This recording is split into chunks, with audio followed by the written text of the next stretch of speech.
나이가 들수록 외롭다고 느껴지시나요? 자식들 시집 장가 보내놓고 노후에 친구 만나며 즐기려 했건만 곁에 남은 친구가 많이 없다고 느껴집니다. 하지만 괜찮습니다. 오히려 나이가 먹을수록 친구가 없는 것이 노년 운에 좋습니다. 주변에 나이 먹고 친구가 많이 없어져서 혼자 외롭다고 괴로워하는 사람들이 많이 있습니다. 하지만 노년 운의 관점에서 본다면 노년에도 친구가 많이 있다는 것은 그렇게 좋은 현상이 아닙니다. 살아가며 많은 사람을 만나고 때로는 배신과 상처, 질투를 겪으면서 인간 관계에 대한 생각을 깊이 해보게 됩니다. 예를 들어 나이 50을 넘기면서 변함없는 친구라 생각했던 사람들이 실제로는 나를 비방하거나 해를 끼치는 경우를 겪기도 합니다. 그런 경험을 하며 결국 혼자구나라는 생각이 들 때도 있죠. 살다 보면 크게 기대하지 않았던 사람에게는 큰 상처를 받지 않지만 가까이 지내던 친구나 가족에게서는 사소한 말 한마디에도 상심하고 깊은 상처를 받게 됩니다. 또한 젊었을 때 친했던 친구들도 중장년이 되면서 만남이 어색하고 서로 지루하게 느껴지기 시작했습니다. 이런 변화로 인해 친구 관계가 점점 멀어지다가 결국은 연락이 끊기는 경우도 많아졌습니다. 하지만 이런 상황이 꼭 노년운의 관점에서 보면 나쁜 것만은 아닙니다. 오늘은 나이가 들수록 친구가 없어지는 것이 노년운에는 어떤 영향을 미치는지 알아보겠습니다. 사주명리학에서는 젊은 시절 화기운과 금기운이 많은 사람은 활발하고 사교적인 성격을 지니고 있어 친구를 많이 사귄다고 이야기합니다. 여기서 개인마다 사주팔자는 조금씩 다르지만 어떤 사람들이 화기를 가진 사주를 타고나는지 알아보겠습니다.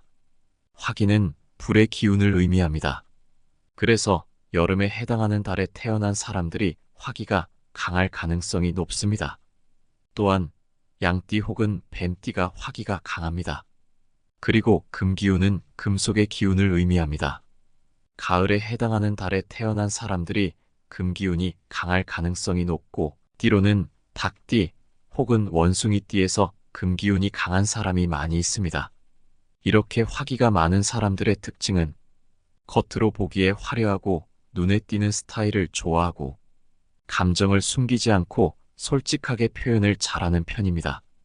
또한 금기운이 강한 사람들의 특징은 이성적인 성향이 강하고 자기 관리를 잘하는 경우가 많이 있습니다. 그리고 내 사람과 아닌 사람의 경계가 명확하지만 내 사람의 경우 아주 잘 챙겨줍니다. 이런 성격으로 인해 주변에 친구도 많고 인간관계도 원만하다고 할 수 있습니다. 이런 화기운이나 금기운이 강한 사람은 젊은 시절에는 강하게 표출되면서 여러 친구를 만나서 즐겁게 지내지만 노년기에는 이런 기운을 강하게 유지할 수 없습니다. 자연스럽게 기운과 체력이 떨어지면 친구나 대인관계가 줄어드는 것이 기본입니다. 이렇게 노년에 친구가 점점 줄어드는 것은 화기운이나 금기운을 많이 가진 사람만의 고민이 아닙니다. 모든 사람들의 사주팔자를 보면 조금씩은 다 화기운과 금기운을 가지고 있습니다. 이는 정도의 차이일 뿐이지 전혀 없는 사람은 없습니다. 이 기운이 많은 사람은 젊어서 친구가 많았을 것이고 이 기운이 적은 사람은 젊어서 친구가 적었을 것입니다. 하지만 이 모든 사람들이 젊은 시절에 비해 친구가 줄어들고 멀어지는 것은 화기운이 빠지는 것이라서 자연스러운 현상이라고 할 수 있습니다. 이런 자연스러운 현상에 대해 나 혼자 고민하고 나만 외톨이라고 생각할 필요가 전혀 없습니다. 노년의 무리에서 친구를 만나러 다니거나 친구와 관계를 유지하려고 애쓴다면 나의 노년운의 기운을 사용해야 하는 상황이 될 수도 있습니다. 이것은 친구가 도리어 나의 노년운을 뺏어가는 현상이 되는 것입니다. 나이가 들어서 주변에 친구가 없어진다고 해서 자신에게 문제가 있다고 생각하실 필요는 없습니다. 이것은 인생의 한 과정이며 많은 이들이 겪는 자연스러운 변화입니다.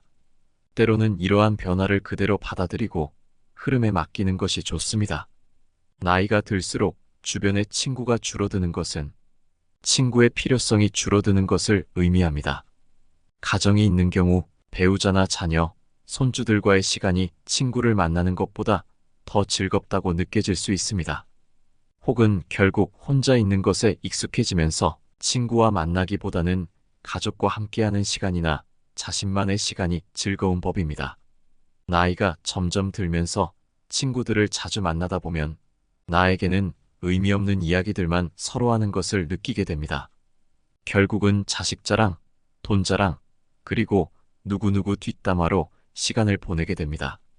하지만 이런 안 좋은 이야기들은 듣고 있기만 해도 제 기운이 빠지는 것을 느끼실 겁니다.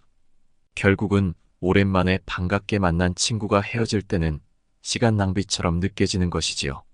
심지어 나의 조그마한 말에 꼬투리를 잡아서 시기와 질투를 하는 친구도 생기게 되면 정말 이렇게 힘든 관계를 왜 유지하고 있나 생각하게 됩니다. 또 친구와 멀어지는 이유 중에 중요한 것이 가치관의 차이 때문이라고 할 수 있습니다. 나이가 먹으면 먹을수록 나의 주장과 견해는 확고해져 갑니다. 특히 정치, 종교 등 정확한 답이 없는 이야기를 하게 될 때 이런 가치관의 차이는 정말 오랜 친구라도 극복하기 힘듭니다. 이런 차이로 인해서 모임이나 술자리에서 종종 다툼이 발생해서 그 모임이 깨져버리기도 합니다. 그렇게 된다면 또 그 모임 친구들은 더 만나기 힘들어지는 것이지요. 하지만 그렇다고 해서 내가 잘못이라고는 아무도 말하지 못합니다. 이런 상황일 때 정말 진정한 친구라면 다시 관계를 회복할 수 있는 기회가 있을 것이고, 그렇지 않다면 사실 힘들게 다시 만날 필요는 없습니다. 또 자연스럽게 친구와 멀어지는 이유는 취미 때문일 수도 있습니다. 예를 들어서 젊어서 테니스를 주로 치던 사람도 이제 나이가 들어서 힘이 딸리고 하니 골프로 취미를 변경할 수 있습니다. 그렇게 된다면 친구들이 다 같이 테니스에서 골프로 바꿀 수는 없겠죠. 이런 시기가 되면 정말 자연스럽게 예전에 테니스를 같이 하던 동호회 사람들이나 친구들은 멀어지게 되는 것입니다. 친구가 멀어지는 경우는 이런 경우 말고도 다양한 것이 있습니다. 하지만 여기서 중요한 것은 내가 친구랑 왜 헤어졌는지가 아닙니다. 친구와 소원해지고 연락을 자주 하지 않는 것은 어쩌면 당연한 자연의 이치라는 것입니다. 우리들의 젊은 시절에는 짝사랑이라는 가슴 아픈 단어가 있습니다. 짝사랑을 할 때는 상대가 나를 사랑하지 않아도 맹목적으로 난 그 상대를 사랑할 수 있는 것입니다. 하지만 잘 생각해 보시면 짝우정이란 건 없습니다. 우정은 사랑만큼 맹목적인 감정이 아니라는 뜻입니다. 나이가 먹을수록 기운이 빠지는 것은 당연하고, 그럴수록 내가 사랑하는 가족을 챙기는데 더 시간을 투자하는 것 또한 당연합니다. 이제는 우리가 혼자서도 잘 사는 시간을 가질 때가 되었다는 것을 인정해야 합니다. 친구가 없다는 게 우리 나이쯤 되면 아무런 허물도 아니고 아무런 부끄러움도 아닙니다. 그저 1년에 한 번 연락해서 만나도 한결같은 친구 한두 명만 있으면 그것으로 행복한 노년을 보낼 수 있는 것입니다. 오늘은 노년운과 친구에 대해 이야기해 보았습니다. 오늘 함께한 내용에 대한 여러분의 생각은 어떠신가요? 어떤 내용이 마음에 와닿으시나요? 오늘 영상이 도움이 되셨다면 구독과 좋아요 부탁드리며 주변의 좋은 사람들과 오늘의 지혜를 공유하여 의견을 나눠보세요. 구독을 통해 인생의 지혜가 담긴 내용들을 정기적으로 받아보실 수 있습니다.